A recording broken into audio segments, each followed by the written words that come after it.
What goes on, people? Welcome to Den Night, and today we're going to be unboxing and reviewing the Mondo Skelator figure. Now, if you've been watching my channel so far, I think I've done She-Ra first, then He-Man, Battle Cat, Panther. So now we got Skeletor. And I think this is going to pretty much be it for this line for me. Other than Teela's coming out too this year, I think. And I think that'll pretty much complete it. I thought about if they do a Swiftwing, getting Swiftwing, but I just don't think I have the space, the real estate for that kind of thing. We'll see. I always say I'm done, but you know that goes. Never done. So, cool little mock-up there. And of course, you can see the figure and all its accessories inside. So I probably could have waited for the regular version, not jumped on the deluxe version, but I guess I couldn't wait, so here we are with all this extra stuff I'm probably not going to use, especially the heads. I'm thinking the head that's already on is what I'm going with, but we'll see when we take them out of the box. Which, with that said, let's get them out of the box. And here we got them all out of the box, and boy, do we have them out of the box. I gotta say, like, I know I didn't get the He-Man Deluxe one with all the extra stuff.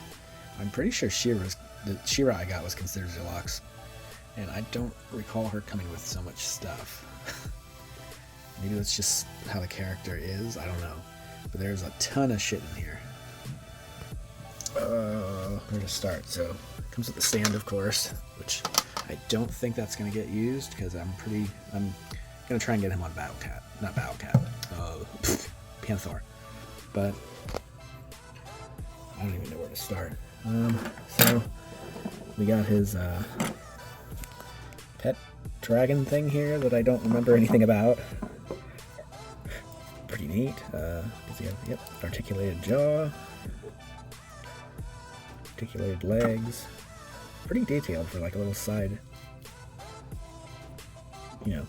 side accessory.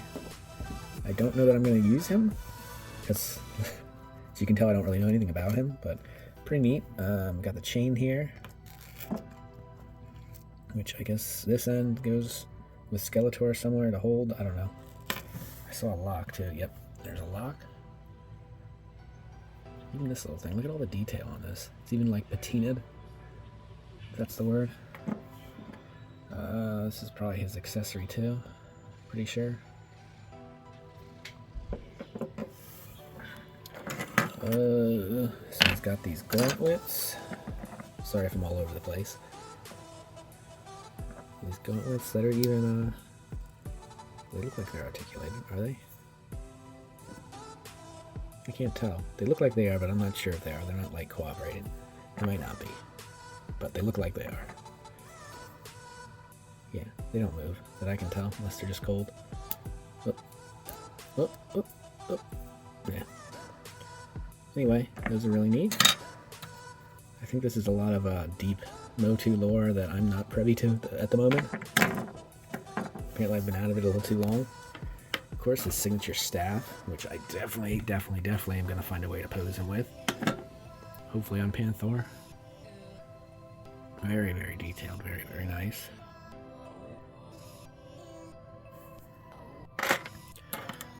He's got his power sword. Very nice repaint. He's got an axe. Of course, purple motif. He's got these little things that look like batarangs. Probably something to do with Hordak, but I don't know anything about these. Unfortunately, I'm a terrible Motu fan, I guess. And then, of course, he's got these swappable armor pieces. But I'm probably going to keep them in that, because that's the look I know. And another one. This one kind of looks like it goes with the dinosaur thing, because it's got this up here, which makes me think It has to do with that chain? I don't know. Maybe I'm wrong. Just spitballing. So very neat. And of course he's got the alternate hands of all types. Got one fist and one, I don't know what you call this hand. One hand already. The other fist, weapon hand, another arrow hand, another weapon hand. Looks like you can just put the weapons in and swap the hands all together. Weapon hand. Alternate heads. This one is neat. I just don't think it's very Skeletor, because I've always known him to have that kind of like pigment, this pigment. But this is a neat one too. I don't see a lot of personality in it, but it's neat. This is neat too. I just don't think that's very Skeletor. And then this, of course, is like classic Skeletor, but I don't think this really fits the body very well. Cartoony head on a more realistic body. Some people probably like that, not my thing. And then last, accessory-wise, posable cloth cape that I can't really do with one hand very well.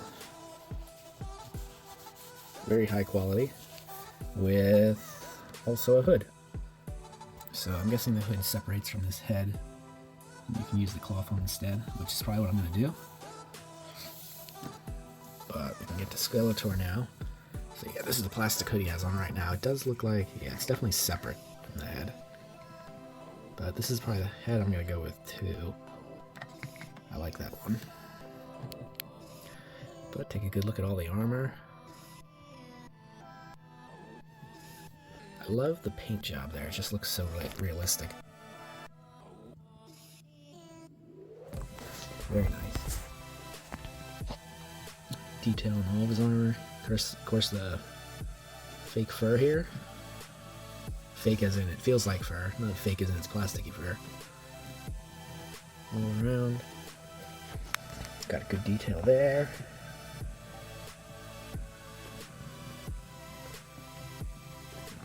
Amazing, amazing skull. That's all I really have to say. Mondo has not disappointed me yet. And I've seen the renders of Teela, and I really can't wait to get Teela. And then hopefully that's the end of this line for me, because I can't afford the space or the money. But with all that said, I'm going to kind of root through all these things and see what combination stuff I'm going to end up with.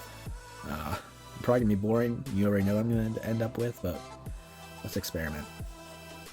And this is kind of what I decided on for now. I'll ditch this if I do put him on Panther, but I definitely want him to have his staff. All the joints and everything are very, very stiff, which is good. Somewhat because of the build or the quality of the mold, and somewhat because he has been in a basement, so everything's kind of cold. But like I said, I did go with the cloth hood. Needs some work to kind of play with it a little bit, make it look right. It does look a little off, just because it's, you know, posable. I think it's a little bit too long in the back too, to be honest. But the cape, actually they did make it really easy to remove his, you know, chest armor piece. There's a hole in the back of the cape that everything goes through, you can hook it together. So the cape goes on real nice. I kind of wish they would have just included the hood as part of the cape, if that makes sense, just to make it a little more cohesive. But other than that, great figure. Like I said, I'm kind of gonna just use this as him like making magic. But if he's on Panther, he's gonna need at least one hand on Panther, I guess. So for now, that's gonna be what we're working with. And with that said, we're gonna go to the showcase, whether that be him posed individually or on Panther. Let's find out. And of course, here we have Skeletor on Panther in the showcase. And I did switch He-Man onto Battle Cat, so She-Ra's by herself down here for now until Teela does come out, because of course I'm getting Teela. But you can see, actually Skeletor slipped right on perfectly, and the stirrups on both these two are actually very well designed. I didn't have a problem at all getting them to work, so that was a nice bonus. I do love that Skeletor's cape is so flexible, because I was able to kind of like flex it around so he wasn't blocking too much of, the Egyptian gods here, while still showing he has this impressive cape. So it worked out nice. But with that said, thanks for watching. Like, comment, subscribe, do all those YouTube things, and as always, keep collecting. Bye.